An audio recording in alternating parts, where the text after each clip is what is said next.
sobre el padre Loring. Unas palabras de bienvenida a todos en nombre de esta comunidad de misioneros, también de Misionera Accidente. Lourdes Grosso y yo somos Misionera Accidente, pero también de nuestros hermanos que son hoy los que dirigen esta iglesia de San Francisco.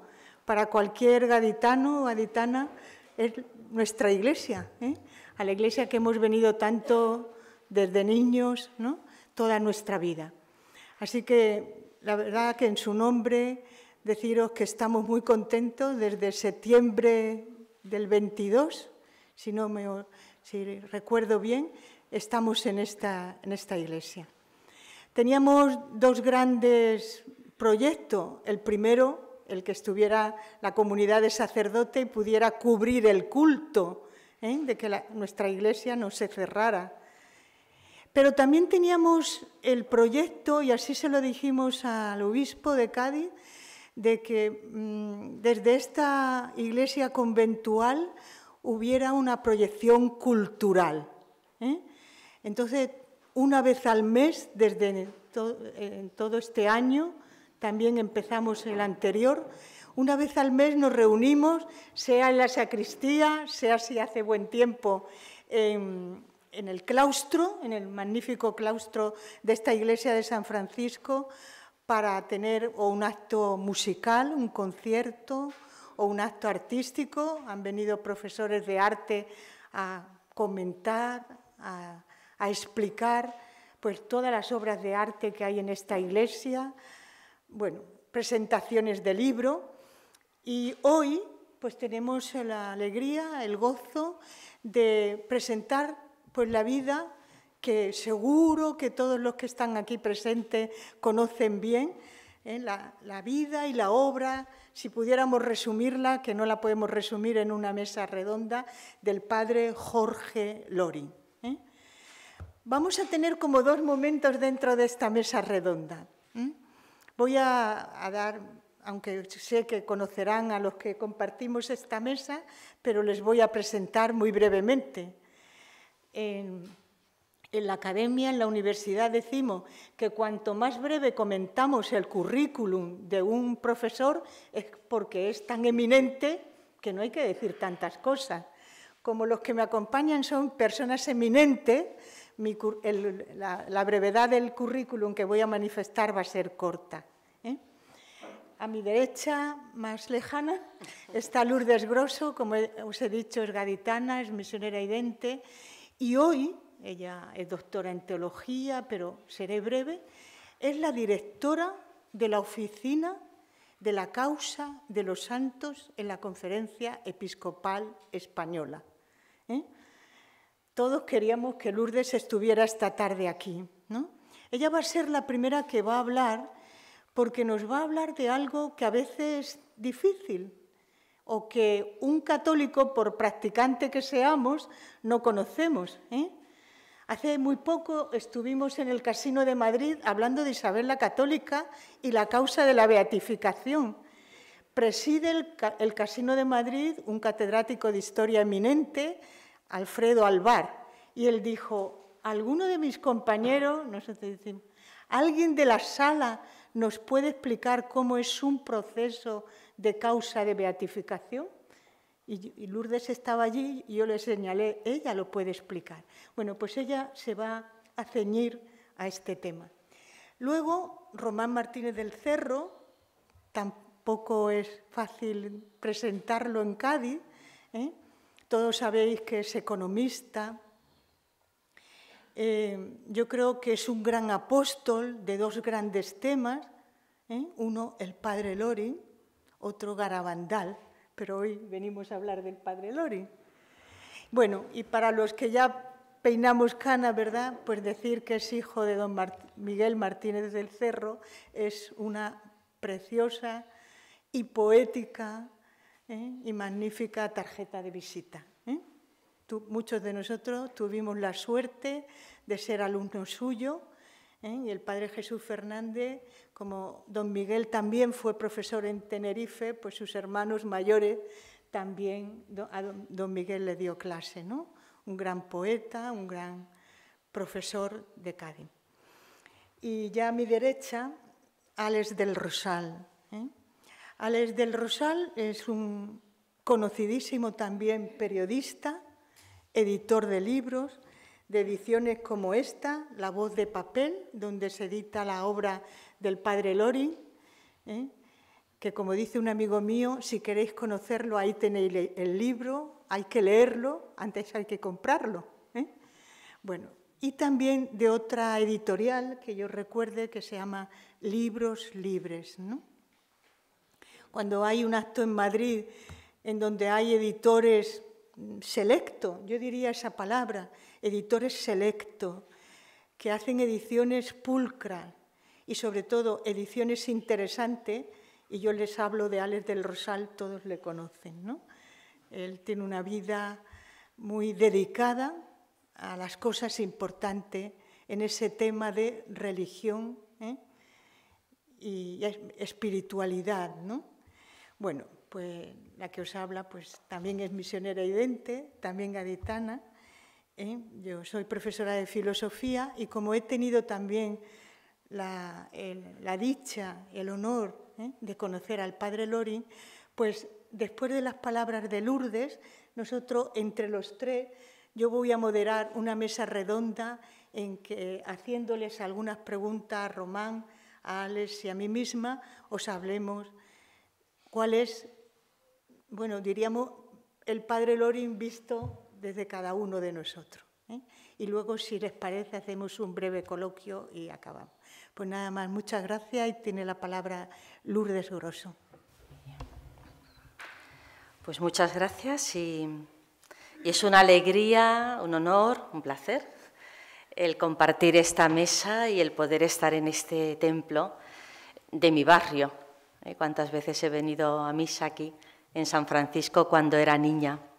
Como bien decía Juana, mi intervención va a ser técnica y, por tanto, diré brevemente algunos aspectos del proceso de beatificación y canonización, que es lo que aspiramos para nuestro querido padre Loring. Pero, si me permiten, también una pequeña experiencia familiar antes de entrar en materia. Precisamente comentando en casa, ahora, pues sobre esta conferencia me decía pues una persona de nuestra familia que de niña vivían en el centro aeronáutico, era el Construcciones Aeronáuticas, que hoy día es el Airbus, y que ahí había pues varias familias que vivían y había pues un jardín donde estaba el comedor y un gran salón, y que precisamente en este gran salón estaban los niños en el jardín y decían: hoy va a venir el padre Loring, ¿no? Y que esto se repetía muchas veces, y recordaba cómo el padre Loring pues hablaba a aquellos cientos de personas que estaban en la aeronáutica. Bueno, ya sabemos que su padre trabajó mucho en este tema, ¿no? Y recuerdo en casa, yo era muy pequeña, pero mi padre trabajaba en astilleros españoles. Recuerdo alguna vez oírle decir: pues hoy ha estado el padre Loring.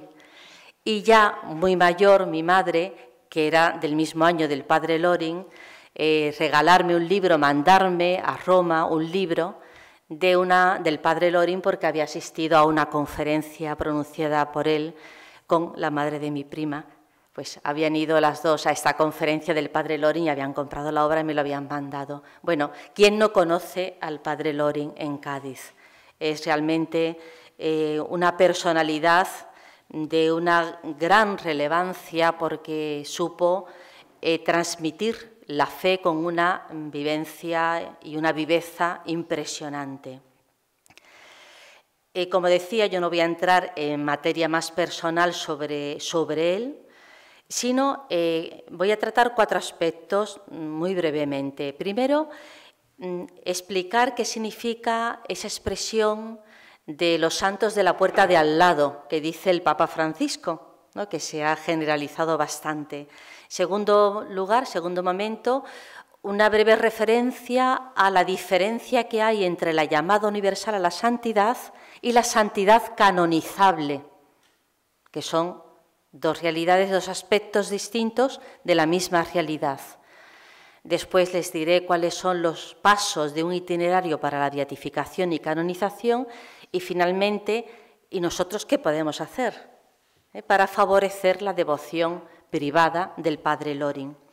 Bueno, pues la llamada a la santidad es una constante de la espiritualidad cristiana para todos nosotros, porque es la llamada de Cristo que recoge el Evangelio de Mateo: sed perfectos como vuestro Padre Celestial es perfecto. Por tanto, no es algo para algunos elegidos especiales, sino es la vocación común de todo cristiano. Y esto, que siendo vocación común no era quizás tan conocido, se fue desarrollando a lo largo de los siglos y fue el Concilio Vaticano II quien, sobre todo, nos dejó al descubierto que todos estamos llamados a ser santos, no solamente a vivir los mandamientos o a recibir los sacramentos, sino a ser santos. Dice así la Constitución Lumen Gentium del Vaticano II en su número 1. En los diversos géneros de vida y ocupación, todos cultivan la misma santidad. En efecto, todos, quiero que se sientan implicados todos, por la acción del Espíritu de Dios, siguen a Cristo, pobre, humilde y con la cruz a cuesta, para merecer tener parte en su gloria. Por tanto, es una vocación universal. Y el Papa Francisco, en la exhortación Gaudete de Sultate, la ha querido acercar mucho a todos, para que nos percatemos que no nos quedemos en cosas pequeñas, pudiendo aspirar a lo grande. Y él habla de los santos de la puerta de al lado, queriendo que descubramos en las personas que nos rodean en la vida cotidiana estos signos de presencia de Dios. Porque los santos no son solamente los que están en los altares, ¿no? Antes estábamos viendo aquí a los santos franciscanos, dominicos. Bueno, ellos son santos ya reconocidos. Los santos son las personas que reflejan la presencia de Dios en lo cotidiano. Estamos rodeados.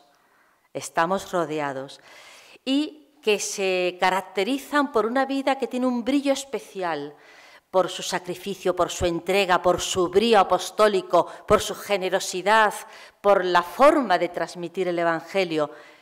Conocemos todos a personas así. Hoy vamos a hablar de uno de ellos.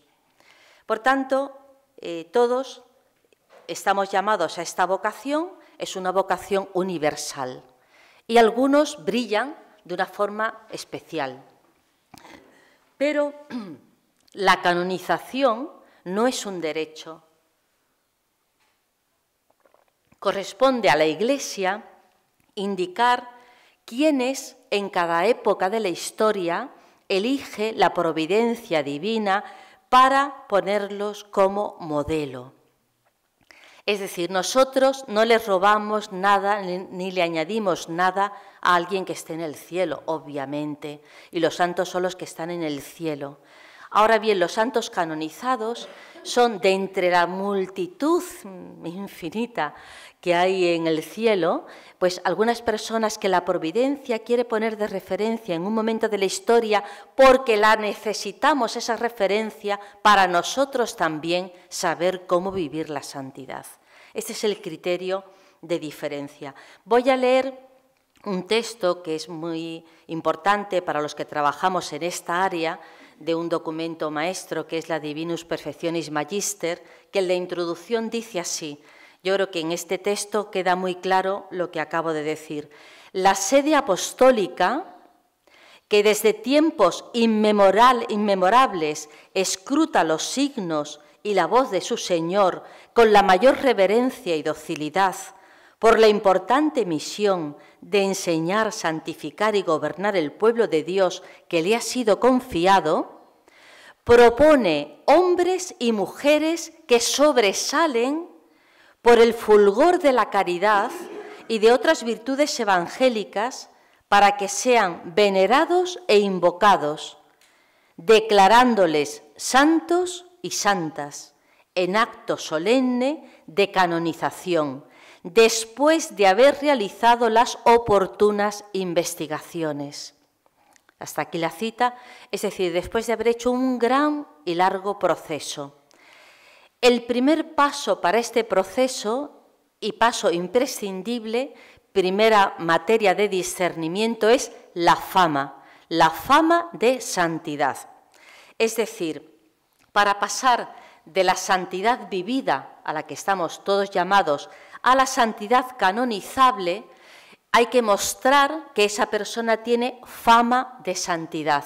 Y en esto la Santa Sede es muy escrupulosa, porque no es lo mismo ser famoso que tener fama de santidad, tener fama de un gran hombre, de una mujer excepcional, de una persona de cultura eminente, a tener fama de santidad. Por eso, cuando queremos presentar a alguien para un proceso de canonización, aunque digamos qué bien hablaba, cuánto escribió, era una persona muy docta, todo eso es maravilloso, pero cómo rezaba, cómo vivía las virtudes, cómo se sacrificaba, cuál era, el pueblo de Dios le reconoce como santo o como una persona egregia. Además, hoy día, con los medios de comunicación, es muy fácil crear fama de alguien, difundir la imagen de alguien. Entonces, este es el primer paso. Y la fama de santidad tiene que ser espontánea, es decir, nosotros podemos pensar que tal persona realmente, pues en mi corazón es un santo, es alguien grande. Bueno, pues yo espontáneamente se lo contaré a la gente que está a mi alrededor, pero no puedo provocarla artificialmente. Tiene que ser espontánea, estable, duradera, difundida en el tiempo, expansionada, que no está solamente en un núcleo pequeño de personas. Y por eso se hacen investigaciones pertinentes sobre la vida de las personas a través de los documentos que atestiguan algo sobre esa persona porque haya escrito o porque han escrito sobre ella, y de los testigos. Y a los testigos se les va a preguntar acerca de esa persona durante la vida, cuando se abre un proceso testimonial y se llama testificar a testigos de visu, que le vieron, que vivieron con él, o de oído, de audito, que han oído a alguien hablar de él, pues se les va a preguntar sobre la vida. Es decir, es bueno que haya personas que supieran de este futuro siervo de Dios, pues en las diferentes etapas de su niñez, juventud, si fue sacerdote o fue párroco, fue religiosa, pues del contexto en el que desarrolló su misión, si fue misionero, pues de los lugares donde estuvo, etc. En el momento de la muerte, es muy importante el momento de la muerte, cómo fue percibida esa muerte en el pueblo de Dios, qué reacciones había, qué comentarios había. Y después de la muerte se ha continuado difundiéndose su fama. Por tanto, para la gran responsabilidad de iniciar un proceso de beatificación y canonización que corresponde al obispo diocesano, el obispo tiene que oír tres voces. Primero, la voz del pueblo de Dios, que es la fama de santidad, que corre de boca en boca que esta persona pues era una persona santa. ¿Y por qué era santa? Porque hacía esto, porque decía esto, porque le vi actuar de esta manera, porque reaccionó así. La segunda voz es la voz de la jerarquía, la voz de la Iglesia. Entonces el obispo, antes de introducir un proceso, pregunta a la provincia eclesiástica si hay algo en contra de este proceso que quiere abrir. Pregunta al dicasterio de las causas de los santos y dependiendo de la persona, por ejemplo, si es un sacerdote, quizás pregunte al dicasterio del clero, o si es una persona que tiene mucha doctrina, pues a la doctrina de la fe, o si es una persona que tuvo una relevancia cultural e internacional, pues quizás a Secretaría de Estado. ¿Por qué? Pues porque en la Santa Sede se vive mucha discreción.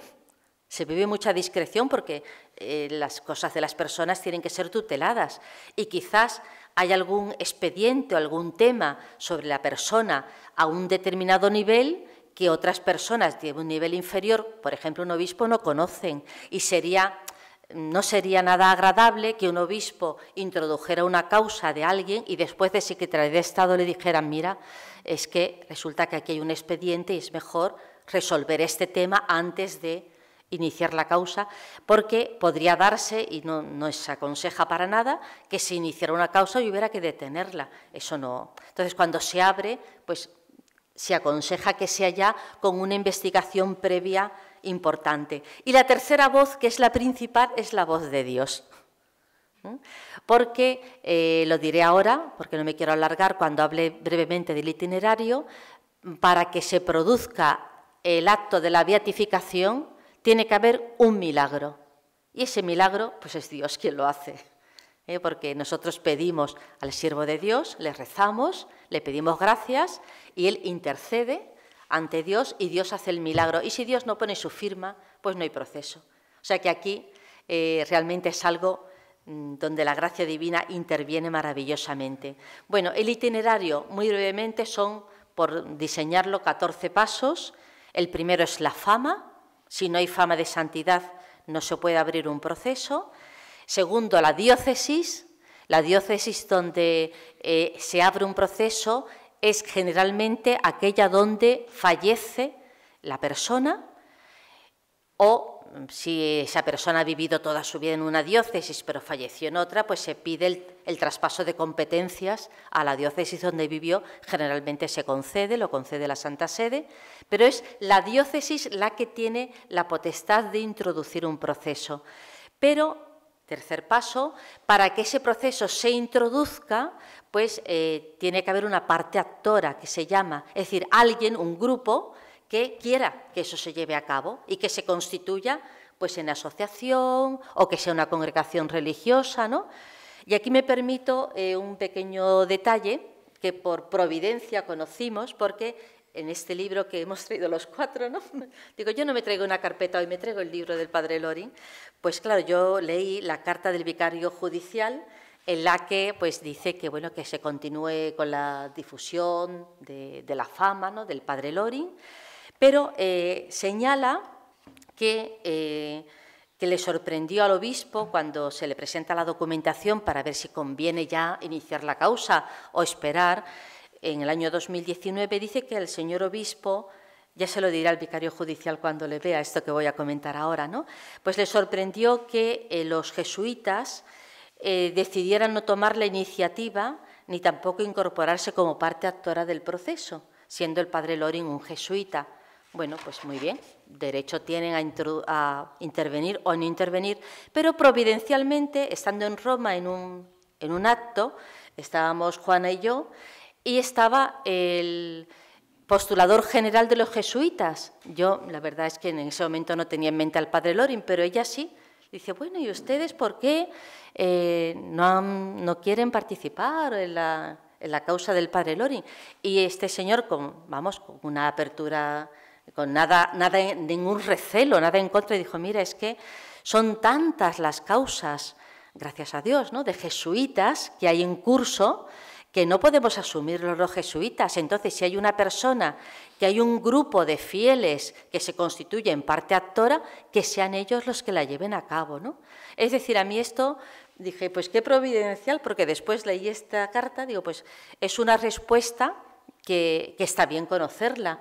No hay, de aquello que esta conversación coloquial que tuvimos, pues no es que haya algo en contra, sino que ciertamente un instituto religioso como son los jesuitas, pues tienen muchas causas abiertas y prefieren que aquellas personas que han tenido un eco grande fuera de la propia orden, pues sean otros los actores, la parte actora.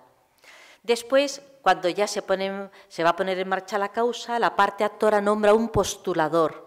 El postulador es el representante, el que va a hacer toda la gestión, el que va a trabajar realmente en la causa, y es nombrado por la parte actora y reconocido por el obispo.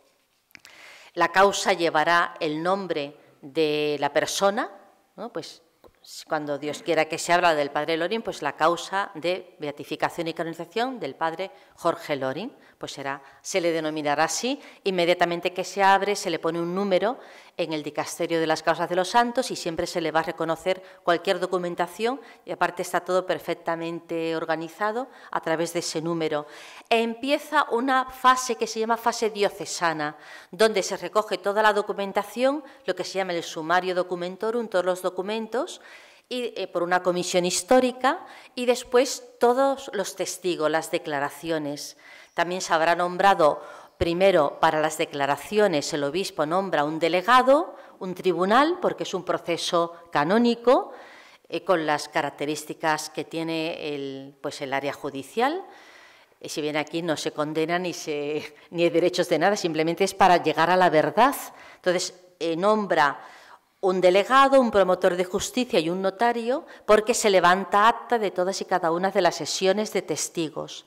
Y también, si la persona en cuestión tiene doctrina, como es el caso que nos ocupa, pues se nombrará 2 censores teólogos que tendrán que estudiar toda su doctrina para emitir un informe favorable de que todo es según la doctrina de la Iglesia.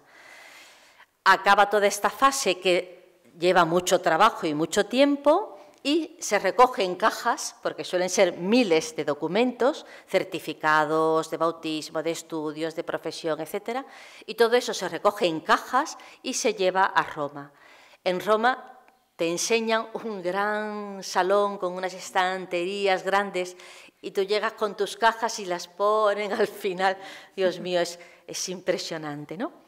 Y llegado el momento, se nombra un postulador de la fase romana que pide a la Santa Sede, en nombre de la parte actora, que se abran esas cajas. Se estudian. ¿Qué es lo que se estudia en primer lugar? Que se ha procedido según derecho. El primer estudio no es el contenido, sino el procedimiento, que todo está bien hecho según derecho, y entonces se emite el decreto de validez. He omitido decir que en el momento en el que se abre la causa de canonización, decimos de canonización, aunque el primer paso es beatificación, o causa de beatificación y canonización, como se quiera, en el momento en que se abre ya se le denomina siervo de Dios. A partir de ahí es el siervo de Dios. Entonces, el primer paso de la Santa Sede es decreto de validez, procédase, y entonces empieza la fase romana, en la que con todo ese material se hace una supertesis doctoral, ¿no? Una recopilación, un libro, de que este libro va a ser el que estudien primero los historiadores, los teólogos y finalmente los obispos y cardenales en diferentes fases, para llegar ¿a qué? A la certeza moral de que aquella persona realmente merece ser puesta como modelo en el mundo actual. A la certeza moral, porque no se puede llegar a una certeza de otro nivel, pero los que van estudiando esto en cada paso dicen, pues sí, yo realmente creo, he llegado a la certeza, es un estudio muy detenido, muy orado, de que esta persona merece entrar en el catálogo de los beatos. Cuando ya llega al Santo Padre, autoriza que se promulgue el decreto. Y el prefecto del dicasterio de las causas de los santos promulga el decreto de virtudes, si es por la vía de virtudes que se ha establecido la causa, también se puede establecer por la vía de martirio si la persona fue asesinada por odio a la fe, o por la vía de ofrecimiento de la vida, es otra vida, ¿no? En el caso que nos ocupa, el camino serial de virtudes, pues el Papa autoriza que se publique el decreto de virtudes. Y a partir de ahí, ¿qué hay que hacer? Bueno, pues siempre, durante todo el proceso, que hay que hacer, rezar, rezar, y como somos agradecidos, pedimos un favor, una gracia, y escribimos y nos la ha concedido y se lo contamos a otro, porque la fama de santidad y de signos es que me concede favores espirituales y materiales. Eso es lo que va alimentando una causa. Y si esto era el inicio, ahora ya en este momento en que ya esta persona es venerable, porque con el decreto de virtudes ya pasa de denominarse siervo de Dios a denominarse venerable, pues ¿qué hay que hacer? Esperar el milagro. Allí hay que esperar ya la firma de Dios, que llega cuando Dios quiera. Por tanto, se sigue rezando para que el milagro llegue. Después ya el proceso de beatificación con un milagro, otro segundo milagro, que tiene todo otro proceso canónico, que no voy a detenerme ahora. Cuando lleguemos a ese punto, si quieren les cuento, ¿no? El proceso de canonización. ¿Qué podemos hacer nosotros? Voy acabando. 2 cosas. Una, ser muy prudentes, muy discretos, para no caer en un culto indebido. Esto es muy importante. De hecho, cuando la comisión histórica en la fase diocesana va recogiendo los documentos, visita la tumba y de la persona y los lugares donde vivió para cerciorarse de que no hay un culto indebido, que no se le ha pintado con una aureola, que no se le da culto como si fuera un beato, que no está en la iglesia puesto ahí su cuadro al lado de San Juan de la Cruz. Es decir, porque si hubiera signos de culto indebido, se para la causa. No podemos anticipar el juicio de la Iglesia.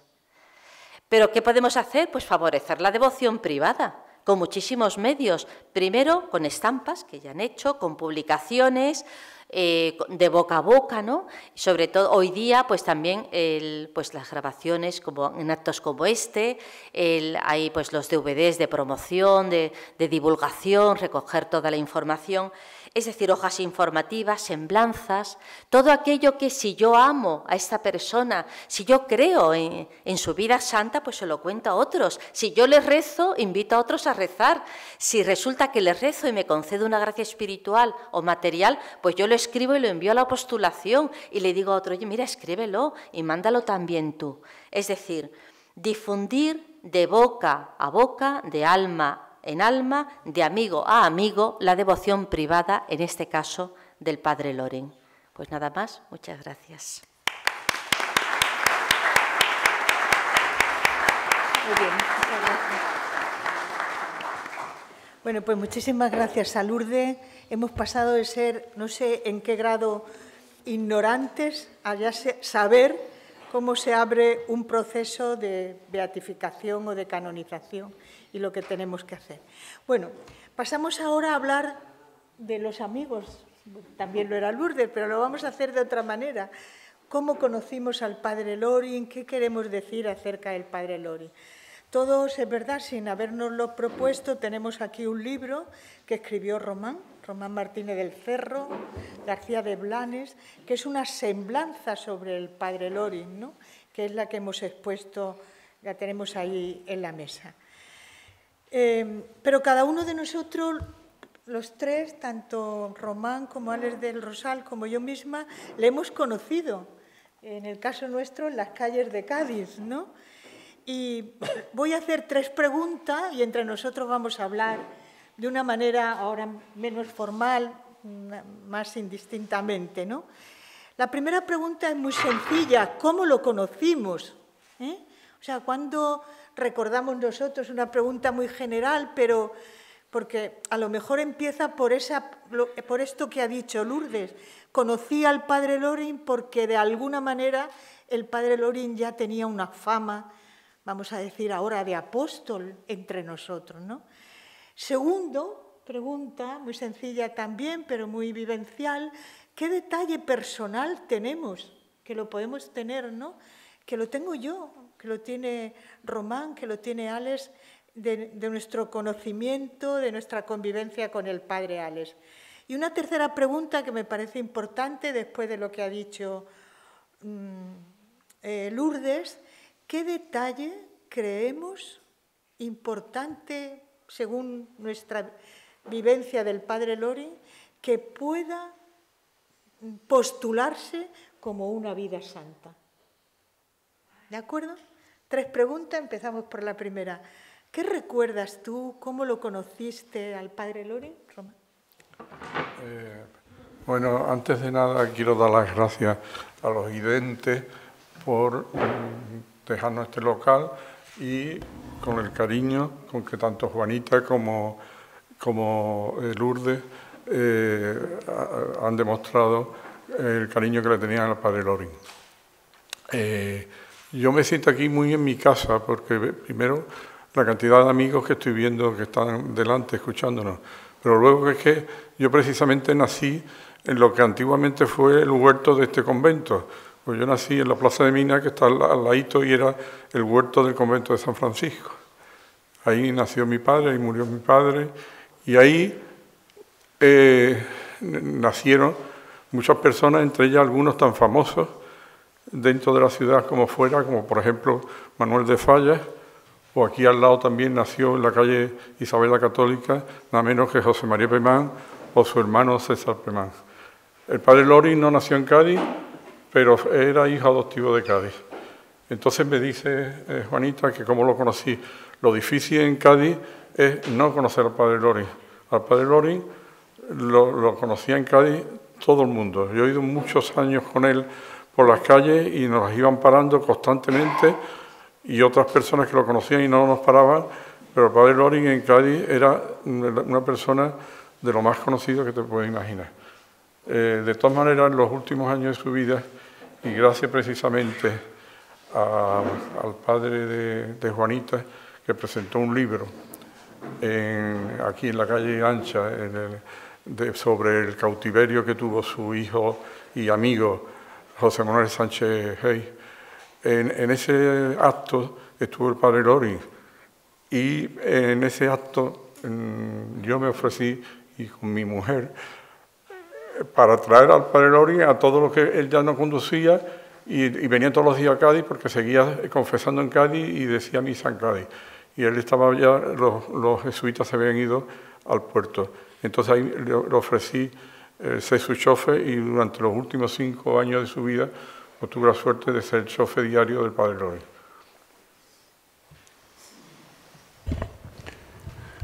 Bueno, muchas gracias a la familia Idente por organizar este acto, a Juana y a Lourdes también por moderarlo y organizarlo, y bueno, y a todos ustedes por venir, lógicamente, de alguna manera a este evento en homenaje y para conocer más la figura del padre Loring. Yo creo que lo conocí al padre Loring en el año 89. Yo entonces estaba en la conferencia episcopal, donde trabaja ahora Lourdes como director de la Oficina de Información, y ya desde hacía tiempo tenía una gran admiración por el padre Loring, por toda su faceta de comunicador y de evangelizador, y entonces lo llamé y recuerdo que él se presentó con su Mini blanco, cargado hasta arriba de libros y vídeos, y ahí fue el primer momento que lo conocí y que ya empezamos a trabar una cierta amistad. Y al cabo de 2 años, cuando yo ya trabajaba para Planeta en una colección religiosa que se llamaba Planeta Testimonio, es cuando continuamos la relación, porque entonces le pedí al padre Loring el publicar el libro de la Sábana Santa, como él era un gran experto y un gran divulgador. Tuvo un gran éxito. Luego, a continuación, publicamos un libro que se llamaba Motivos para Creer, que era como un resumen de alguna de sus conferencias, de sus famosas 40 conferencias, y el tercer libro que publicamos en Planeta Testimonio fue el Evangelio 2000 dudas resueltas, que eran. Y ya la amistad ya avanzó, entonces muchas de las veces que el padre Loring venía a Madrid se quedaba a dormir en casa, entonces tenía un pisito en la calle Raimundo Lulio, ahí en Chamberí, y en una de esas veces que él estuvo, que nos quedábamos ahí después de cenar a hablar, yo le comentaba justamente ya en el año 92, una cosa así, más tarde, en el año 95, 96, algunas dificultades que tenía en la editorial Planeta, y recuerdo, como era tan directo y tan práctico, estábamos los dos sentados en el salón y recuerdo que se levantó como con una fuerza impresionante y señalándome me dijo: mañana te vas de Planeta y fundamos juntos una editorial. Y así fue como se creó el embrión de esta editorial, de voz, de papel y también de libros libres, que fue la editorial Espíritu Media, que la creamos conjuntamente en el año 99 o 98 o 97, por ahí. Pero bueno, que el padre Loring de alguna manera fue el iniciador de estas editoriales que ahora han cumplido ya 25 años. Bueno, voy a contar algo también muy difícil, como ha dicho Román, ¿no? Es difícil, siendo de Cádiz, decir cómo conocí yo al padre Loring, porque el padre Loring estaba en el ambiente, ¿no? Pero ráfagas que uno recuerda. El padre Loring pasaba muchas horas en el confesionario de la iglesia de Santiago. Bueno, era un apellido, aunque los gaditanos estamos acostumbrados a oír apellidos italianos y de otra procedencia, pero bueno, era un apellido no común, no se llamaba otros apellidos más españoles, ¿no? El padre Loring tenía, yo creo que primero tuvo un vespino, ¿no? No creo que tuviera algo mejor, o una vespa, y el padre Loring iba como una exhalación por todas las calles de Cádiz, ¿no? Bueno, es verdad también que nosotros tenemos un tío que no vivía aquí, jesuita, Ernesto Sánchez Gey, que vivió casi toda su vida como misionero en América, luego ya sí que vivió en Córdoba y luego murió en Málaga, como tantos jesuitas andaluces, ¿no? Pero cuando íbamos al puerto, a la residencia aquella de la Inmaculada, pues el padre Loring estaba allí. Pero Alex a veces me recuerda una anécdota que yo he contado, y que aparece en la semblanza que algunos exponemos en este libro, ¿no? El padre Loring, luego podemos añadir algo más, era un comunicador nato, no solo porque tenía una voz potente y fuerte, sino porque él se hacía conocer, se daba a conocer, ¿no?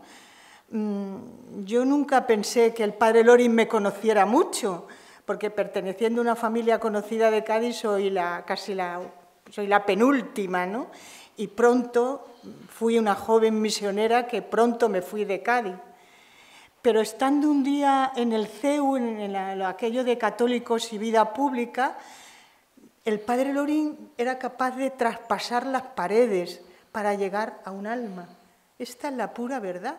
Y esto es lo que yo creo que tenía esa fuerza de apóstol.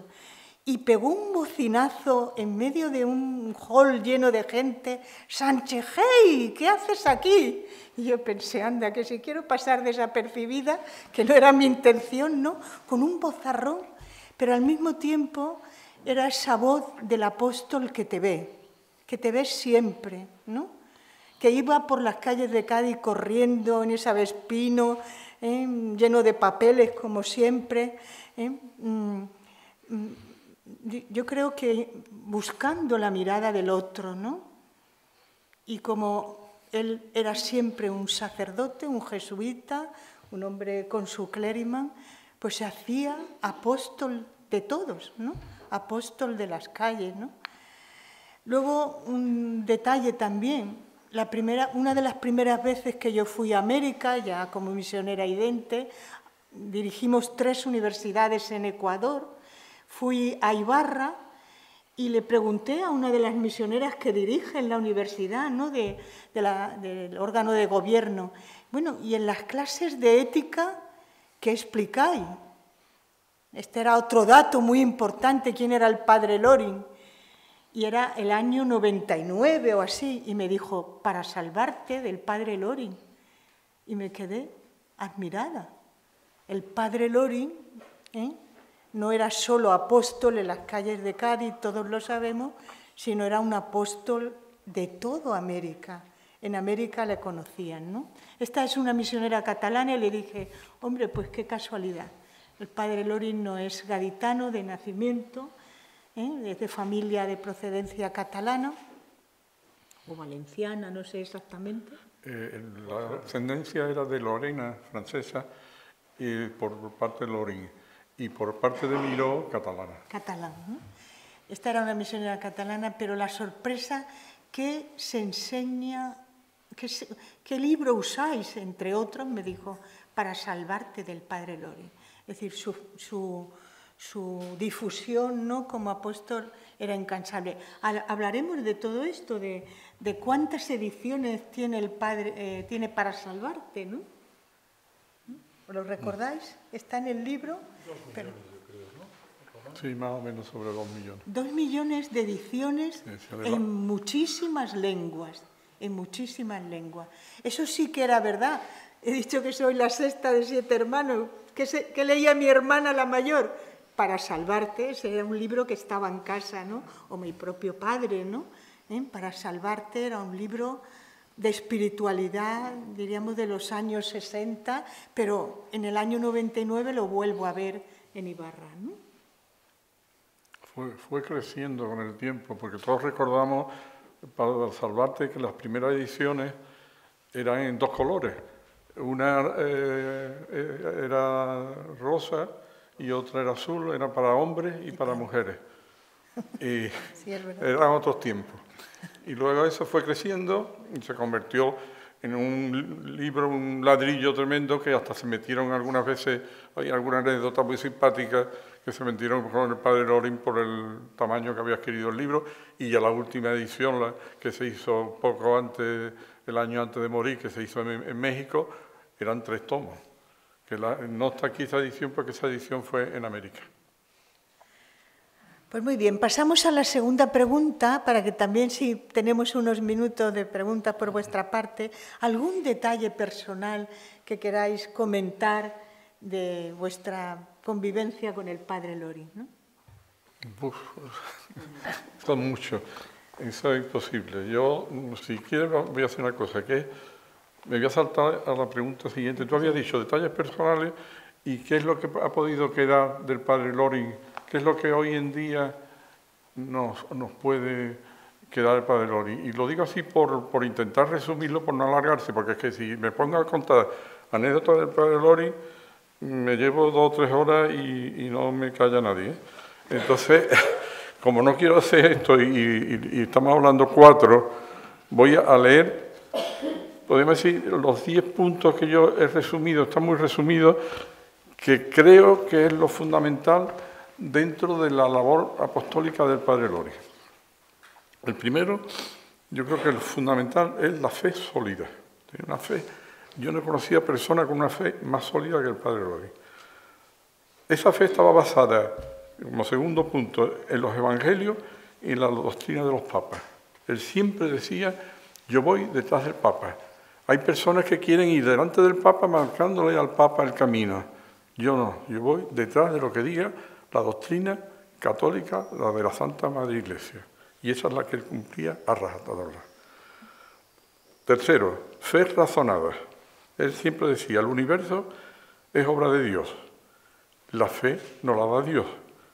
Si tenemos el mismo creador, es Dios, no se puede haber una contradicción entre la fe y el universo, las leyes de la naturaleza.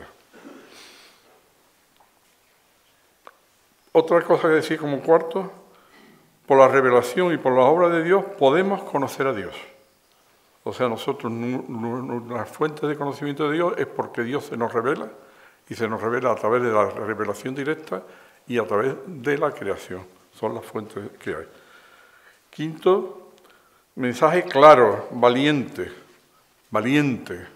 que hoy en día esto hay veces que nota uno que falta, razonado y sin lugar a equívocos. El que escuchaba al padre Loring se enteraba perfectamente de lo que estaba diciendo. Sexto, lo que ha dicho Lourdes al principio, coherencia entre la fe y la vida que él vivía. Fe vivida. El padre Loring era absolutamente coherente con todo lo que él predicaba. Y yo creo que eso es uno de los motivos grandes de su santidad. 7. Amor a Dios, amor a los hermanos, especialmente a los necesitados. Y cuando digo necesitados, no quiero decir ni los enfermos, ni los pobres, ni los que están pasando más, sino cualquiera, sin distinción, que tuvieran una necesidad. Ahí estaba el padre Loring. Octavo, amor a nuestra Madre la Virgen, Madre de Dios y Madre nuestra. 9, misionero universal. Necesidad de llevar la fe a todos los hombres. Necesidad de llevar a todos los hombres a Dios, por todos los medios a su alcance. Él hace suya, que no era suya, pero hace suya, una frase que dice, Dios pone casi todo, nosotros casi nada, pero Dios no pone su casi todo si nosotros antes no ponemos nuestro casi nada. Y por último, hace también suya una frase del padre Rubio que dice: hacer lo que Dios quiere y querer lo que Dios hace. ¿Verdad? Esas son palabras que, si veis vídeo suyo, hay muchos, ¿no? El padre Lori, lo comentaremos, era un apóstol de los medios digitales. Según iban avanzando, él avanzaba con ellos, ¿no? Y estas son, en muchos de los vídeos lo repite. Alex, ¿quieres decir algo? Pues mira, algunas pequeñas anécdotas que yo creo que reflejan muy bien la personalidad del padre Lorin. Una, por una parte, era su gran austeridad, ¿no?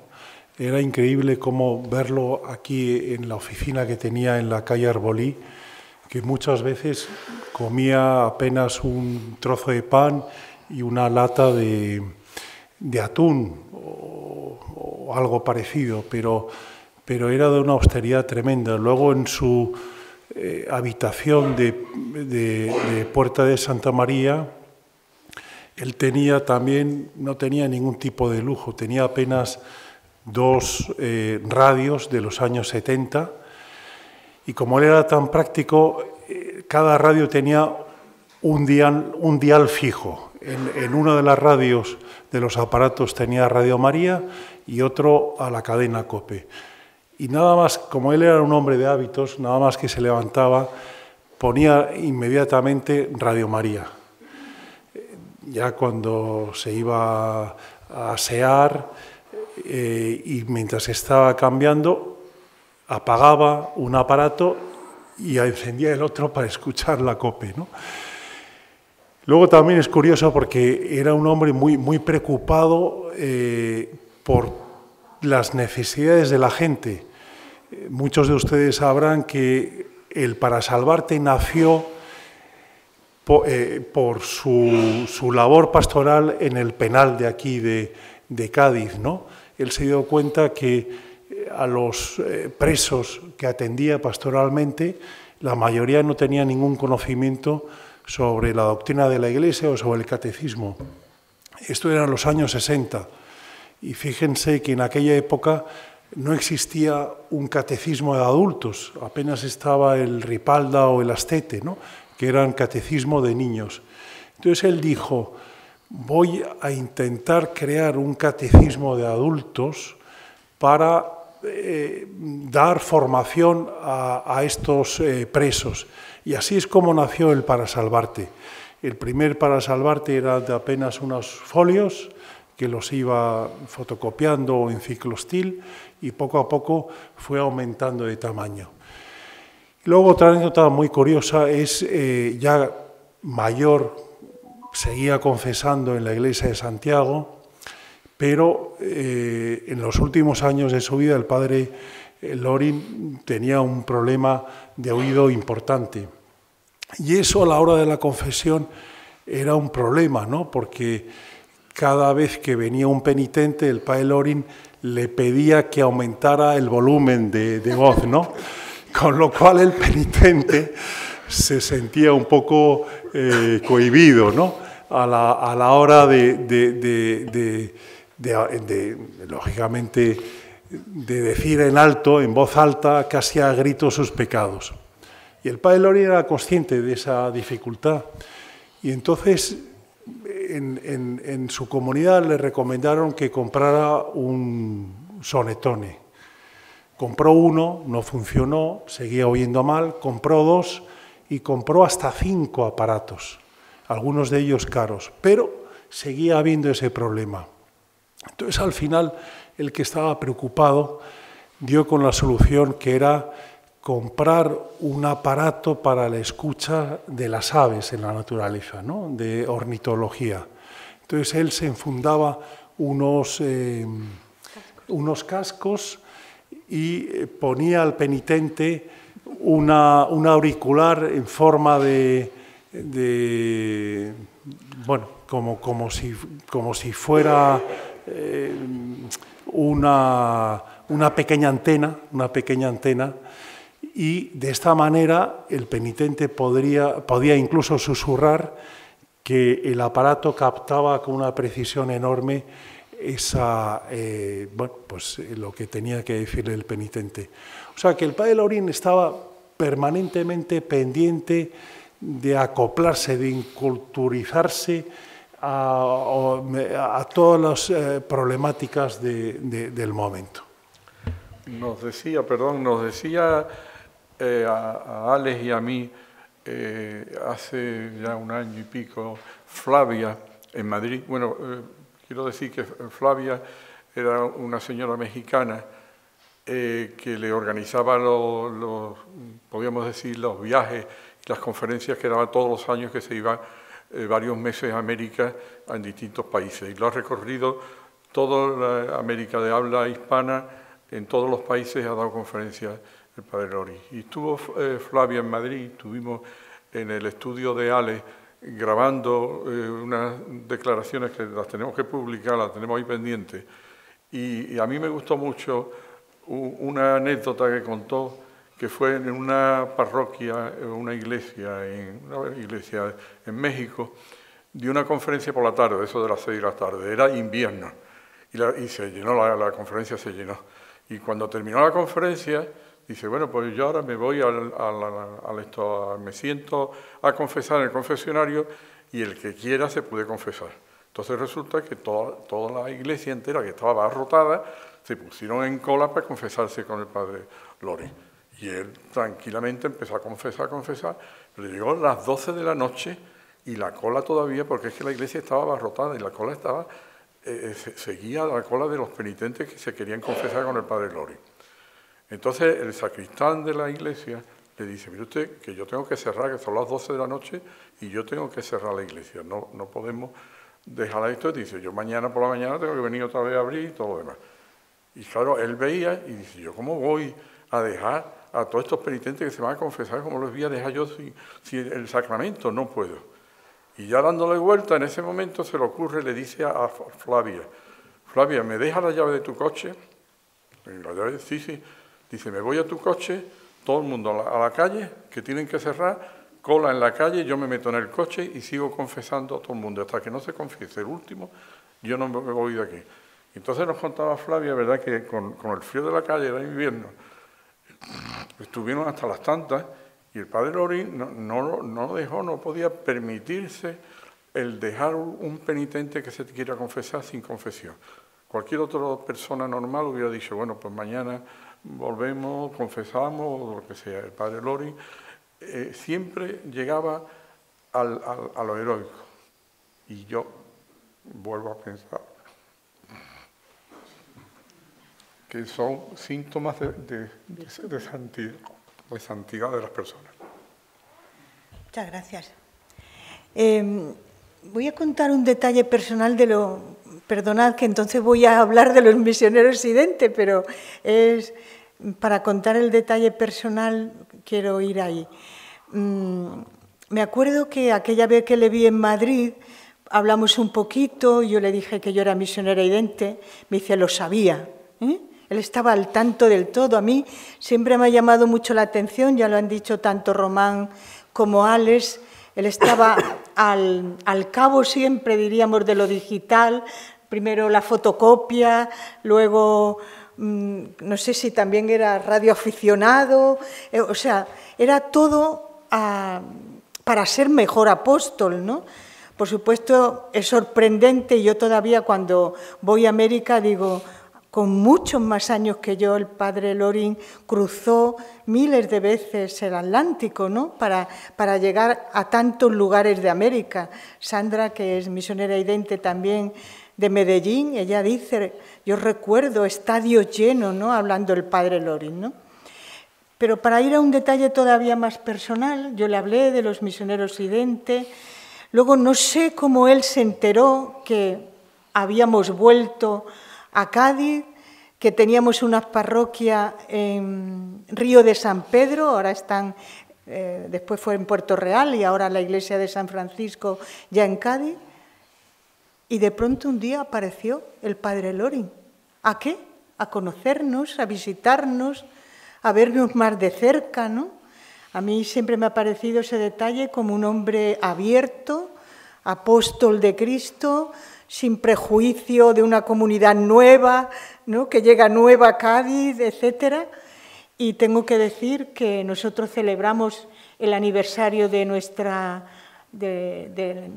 nacimiento de nuestra institución el 29 de junio y el 29 de junio del último año de vida del Padre Lorin estaba con nosotros en nuestra parroquia celebrándolo, ¿no? Bueno, y por último, para dejaros tiempo también a vosotros, yo creo que ya Román, que se nos adelanta siempre, ya ha dicho, ¿no? Era un hombre de virtud heroica, eso significa ya una vida que vista desde el pueblo de Dios nos da pie a pensar en su santidad, pero si algo más queremos decir, Román, Alex.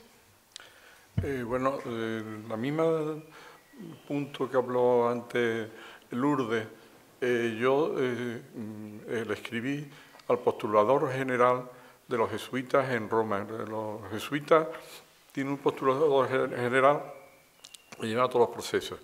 Y me habló que tenía como 30 procesos, los tenía allí. 39. 39, ¿ves? Sobre 39 los tenía allí. Abiertos y aparcados. Y también me dijo que se estaban centrando mucho ahora con el tema del Padre Arrupe. Hay un interés especial en la compañía por el Padre Arrupe y entonces pues están con el tema, están muy centrados. El Padre Arrupe murió en Roma y precisamente por eso el proceso lo han llevado desde Roma, porque generalmente los procesos, como muy bien ha dicho Lourdes, se inician en el sitio del fallecimiento de la persona. Pero en este caso, Padre Arrupe, el fallecimiento también coincide en Roma. Entonces, pues bueno, pues si tiene 39 expedientes, la cosa ya se sabe que va para largo. Tenemos que rezar mucho para que vaya subiendo.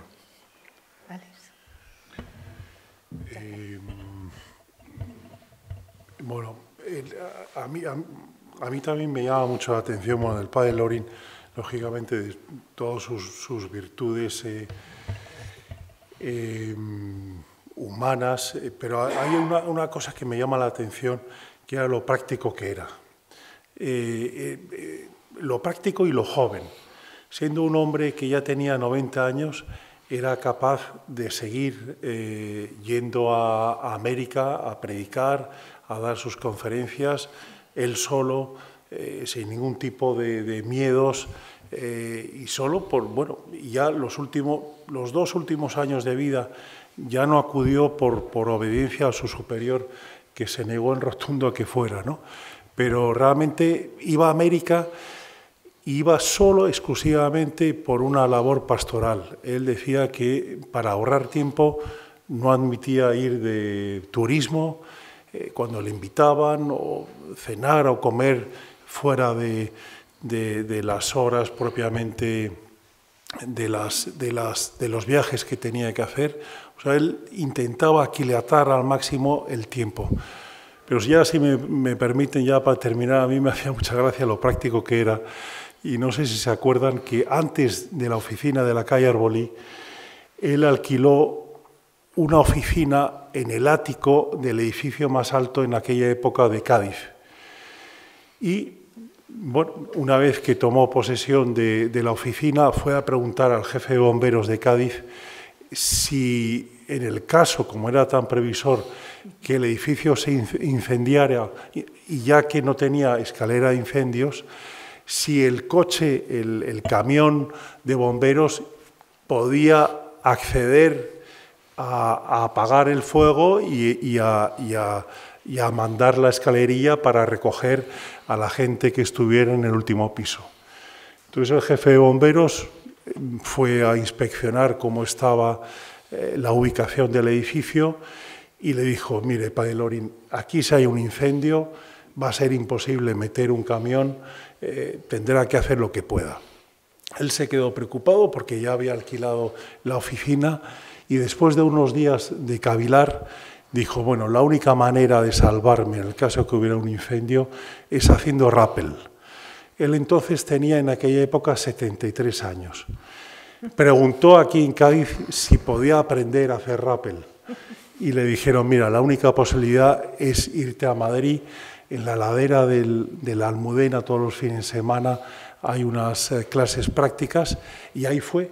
Estuvo todo un fin de semana en Madrid, aprendió rappel y cuando volvió a Cádiz probó todo el tema de los arneses, las cuerdas, y al día siguiente de la prueba, que eso fue todo un acontecimiento para el barrio, porque lógicamente todos los vecinos salieron, fue un fotógrafo del diario de Cádiz, la gente empezó a aplaudirle, a decirle piropos, pues él se veía con su Clergyman y un casco bajando desde, creo que era un 10º piso, a rappel con 73 años, ¿no?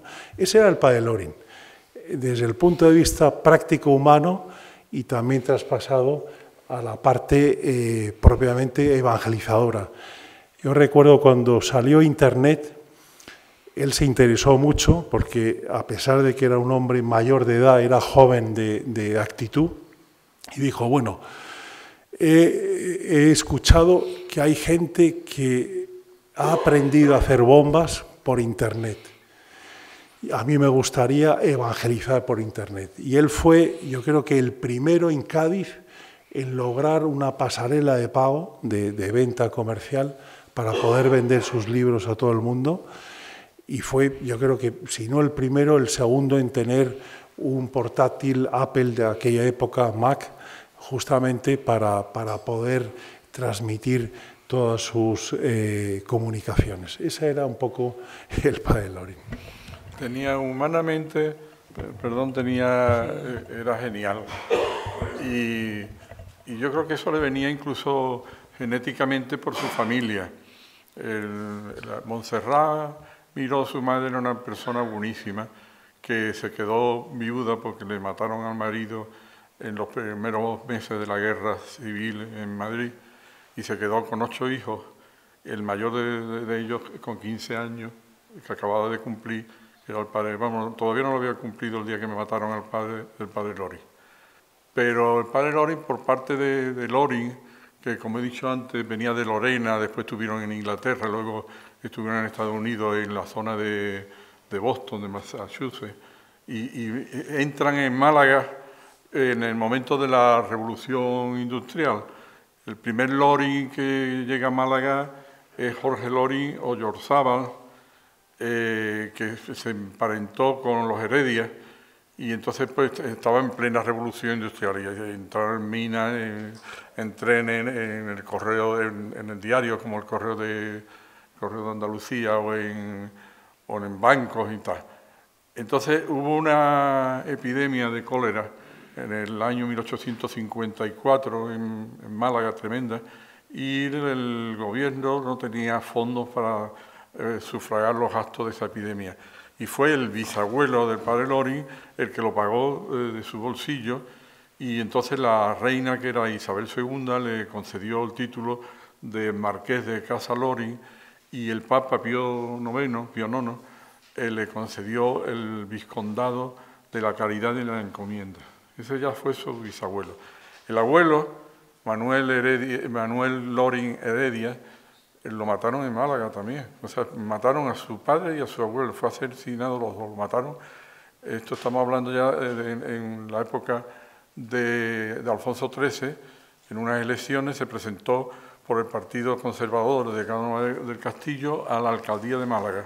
Y siendo ya alcalde electo en la ciudad de Málaga, estaba cenando en el bar de Londres, y un contrincante político suyo, que era además periodista, lo llamó a la calle y le pegó 2 tiros y lo dejó muerto en la calle. Y el padre, Jorge Lorin Martínez, padre del padre Lorin, pues un hombre que es genial en su vida, no podemos decirlo aquí porque nos pasamos de tiempo, pero sobre todo en el campo de la aviación, y todo esto fue tremendo. Y era ingeniero de caminos, estaba destinado en la estación de Atocha de Madrid, pero además tenía una fábrica de aviones en Madrid, y los primeros meses de la guerra pues le hicieron un juicio de estos que hacía en aquella época, salió un juicio popular que salió libre, pero sin embargo lo quitaron del medio y lo dejaron que cuando fueron no podían ni reconocer el cadáver como estaba, lo reconocieron por los zapatos. Y se quedó el padre Lori con 15 años sin padre, haciéndole registros en su casa, 11 veces le registraron la casa, y cuando iba le decían a la madre, te hemos matado a tu marido, pero ahora el siguiente va a ser ese, el mayor, padre Lori. Y se tuvo que ir solo, le organizaron una huida a través de Valencia, por Francia, y luego llegó a Málaga, donde tenía su tía Cristina, que lo acogió y lo mandó a los jesuitas, y que por eso el padre Lorin es jesuita. Una vida increíble que no tenemos tiempo ni en el momento, pero que yo animo al que no lo conozca que lo lea, y que es impresionante la vida del padre Lorin.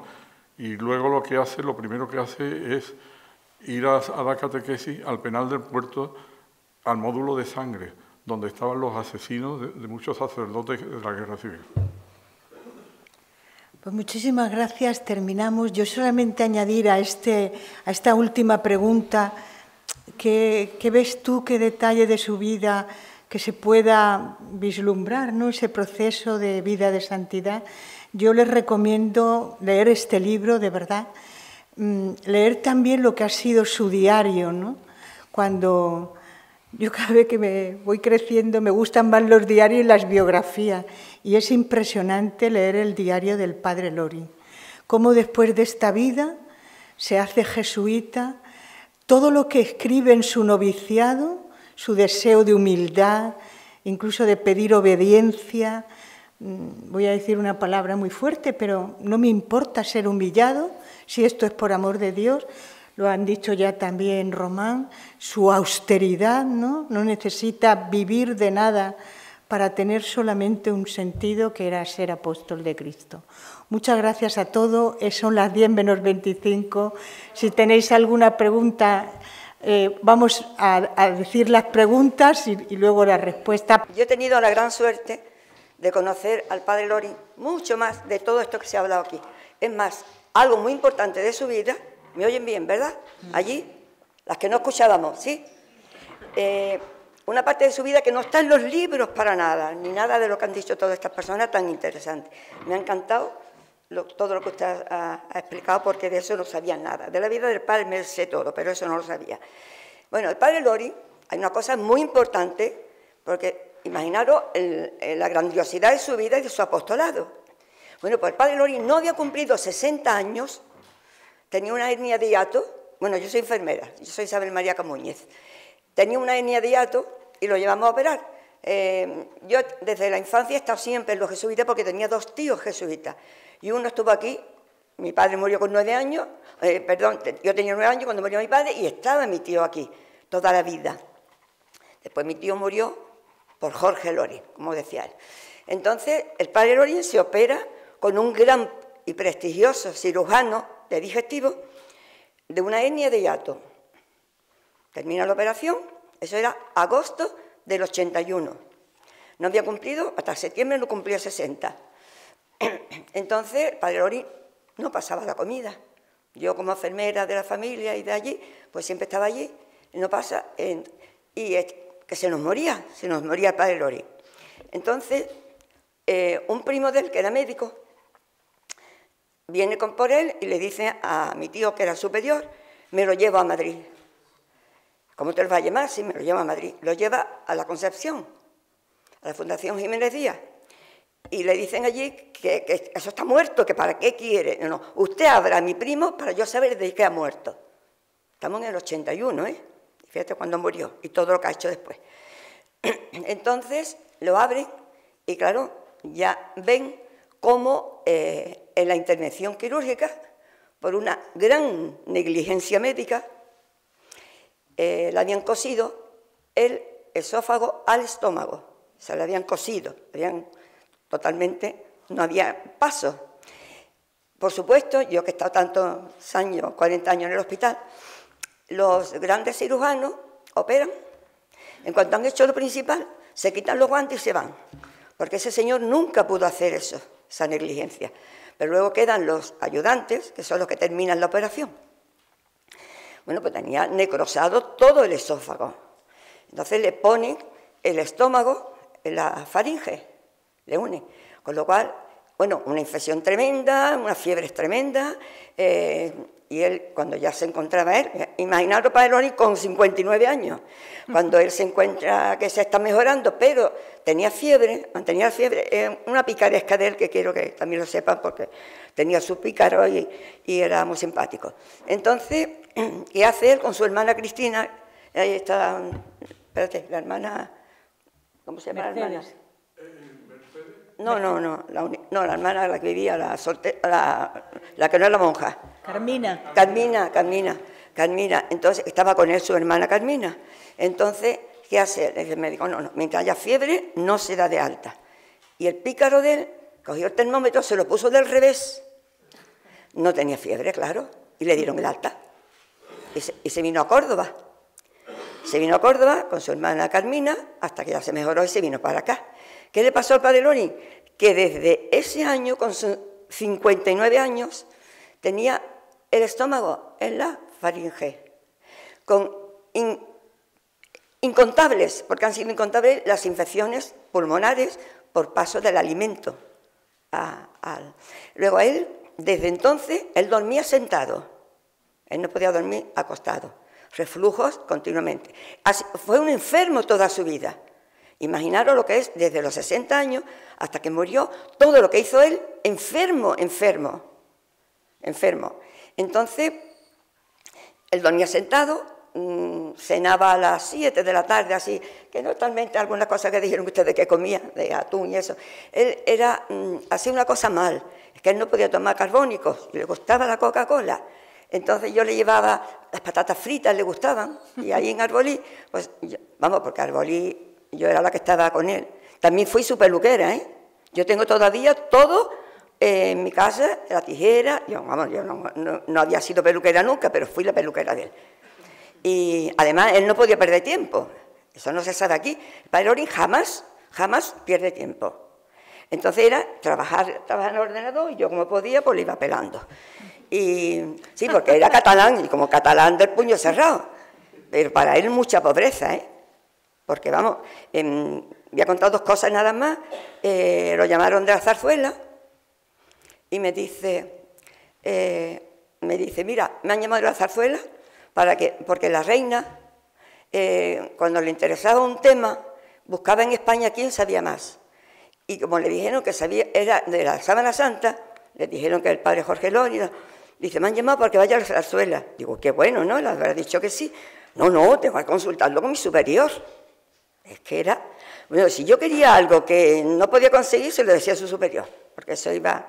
Y le digo, padre, pues lo que tenemos es que vestirlo en condiciones, porque siempre iban vestidos, pero con mucho brillo, ya me entendéis, ¿no? Con mucho brillo. Y entonces, hombre, llega a mi casa una lluvia que estaba en las Carmelitas, viene para mi casa y se murió, que estoy chorreando, Siéntese, padre, le quito los calcetines, se los pongo a secar en el calentador, pero tenía los zapatos, no era porque llovía, con boquetes así, en la suela. Pero usted no puede ir así, y usted puede ir así por la calle, ni usted puede ir así a la zarzuela. O sea que para él era mucha pobreza, ¿eh? Aunque parecía que... luego tuvo, enfermo de digestivo toda la vida. Luego le vino ya en el 91, a consecuencia de la operación que tuvo de digestivo tan importante, pues 9 obstrucciones intestinales. Si le cogía en Talavera de la Reina, no se me olvida una vez, me llamaba, se me murió, otra vez. Padre, tranquilo, bueno, pues vamos. Otra vez el padre Julián, que estaba aquí ya de superior, con él, me avisa, Sabelita, Jorge se muere. ¿Qué hacemos con él? Está en Santander, ¿qué hacemos con él? ¿Dónde se entierra? Ay, padre, porque eso era de pena. El padre Julián era de pena, pobre, se agobiaba con todo. Digo, padre, que ustedes tenéis su vida por toda España. Si se muere en Santander, pues que lo entierren en Santander, usted tranquilo. Y entonces, bueno, yo lo ingresaba, otras veces lo arreglaba en su casa, le ponía sueros, y la verdad, la última vez que tuvo la obstrucción, y tuvo la gran suerte que le cogió con Flavia, en Mexicali, lo operaron con la paroscopia, le dieron también la vesícula, que la tenía muy llena de cálculos, y fue lo mejor. Pero estaba todavía operado ese día. Yo me acuerdo que yo me iba a Paraguay a mi misión y me dieron ganas de cambiar los billetes e irme para allá, para México, porque me llama por teléfono él. Y bueno, ya, y se me murió. Mira, yo estoy paseando. Con los tubos, llenos de tubos y de boquetes, ya estaba paseando. Era tremendo, tremendo. Y ya luego empieza, bueno, con una obstrucción intestinal, porque esas son cosas que creo que casi nadie la sabe. Lo ingresé en la salud. Y nada, su suero y tal. Él siempre tenía, yo voy a recogerlo allá a su dormitorio, la maleta. Digo, no, padre, no. Una maleta de esas plateadas que tenía tantísimas, siempre la tenía preparada por si tenía que ir a un hospital. Claro, que tenía allí sus libros, su ordenador, para trabajar. La cosa suya era trabajar. Y entonces, no se me olvida, que digo que no, padre, el calzoncillo, las pastas de dientes, el pijama. Padre, por Dios, venga, coge de ahí de los cajones. Vale. A las 4 de la mañana le quitan el suero. Y me dice, Sol María, ya te puedes marchar a tu casa. Me voy a levantar para trabajar. Ese era Paeloni, ¿eh? Él nunca perdió un minuto de tiempo en su vida. Digo, no, padre, porque ni usted se va a levantar a trabajar, ni yo soy una persona que a las 4 me voy por las calles de Cádiz, a las 4 de la mañana. Ese era el padre Lori.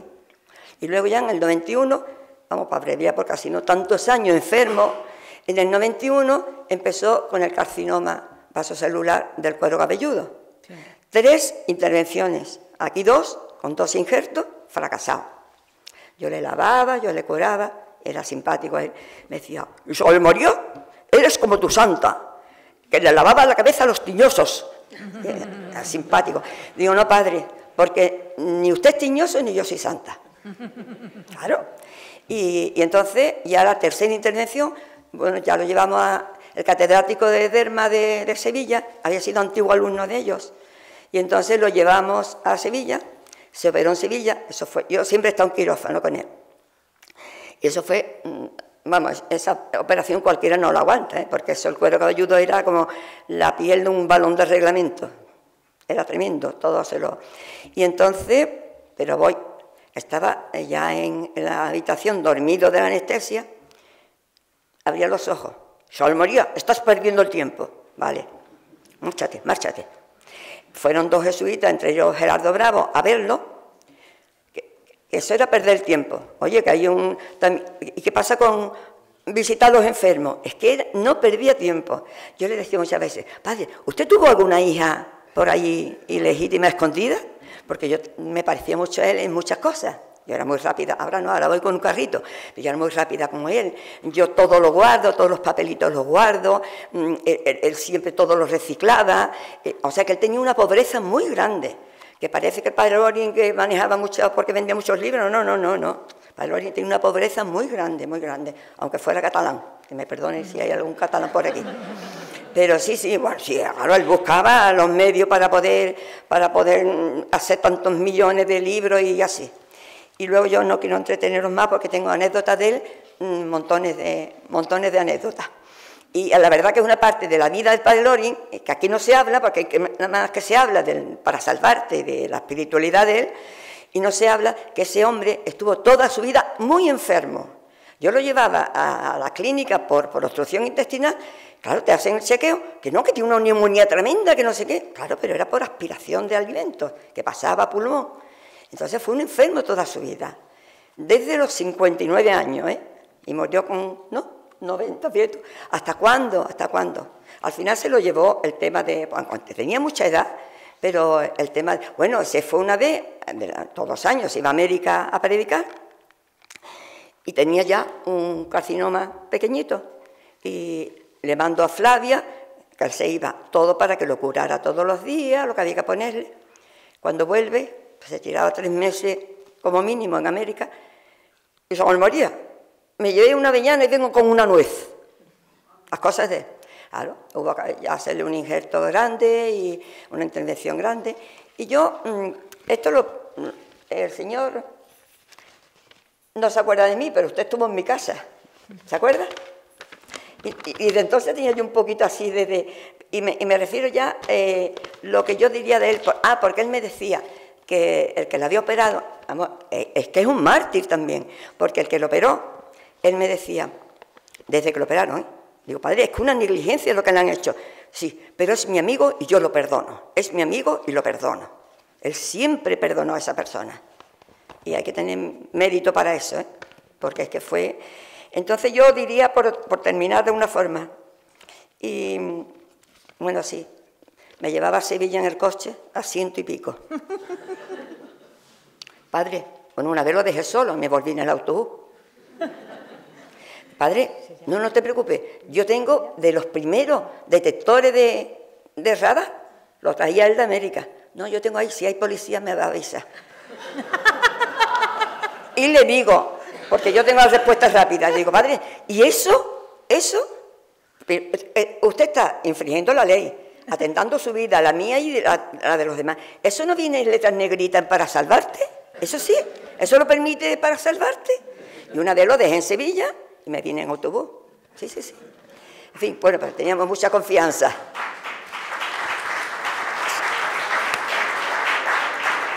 Yo para mí era puro amor. Una persona sabía guardar las distancias muy bien, mucha alegría, era un hombre muy alegre, muy paciente, mucha bondad, muy fiel, una fidelidad grande, mansedumbre también, aunque era muy contundente, con una gran convicción que no daba, eso sí, no daba pie a discutir. Él decía y eso era. Yo le he dado a él varios de estos de Antena 3, de la televisión que salía, todo me lo daba. Yo tengo todo del padre Lori, ya lo tengo, se lo enseñé. Tengo hasta porque le di a Flavia, a la de América, sé que lo adoran tanto y lo veneran, le he dado casi todo, yo tenía hasta lo del confesionario, todo, se lo he dado a Flavia. Me quedé con una placa que quedó en casa de estas de plata que le dan de regalo y tal, y todo me lo daba, todo. Y bueno, y me quedé porque se lo iba a dar Flavia, todo lo de cortarle el pelo, yo todo eso lo conservo en un estuche.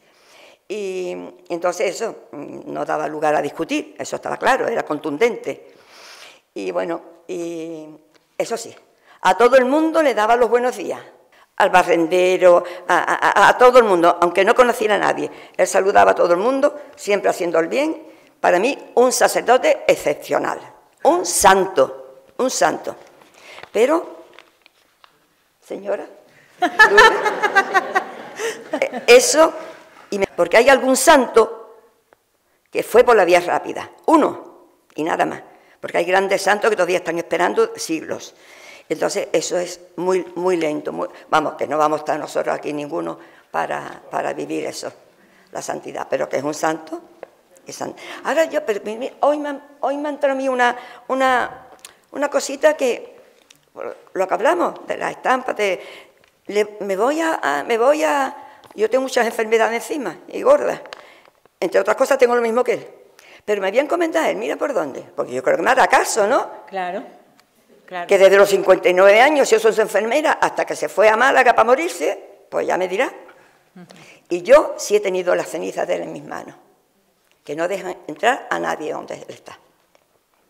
Que si no es porque había un hombre vigilando, estaba Flavia y el marido, yo hubiera cogido, porque ellos querían un poquito de cenizas de él para México, pero el provincial, que yo lo tenía en el bolsillo metido, me dijo, no puedo, padre, por Dios, padre Guillermo, que si es que lo veneran allí en México.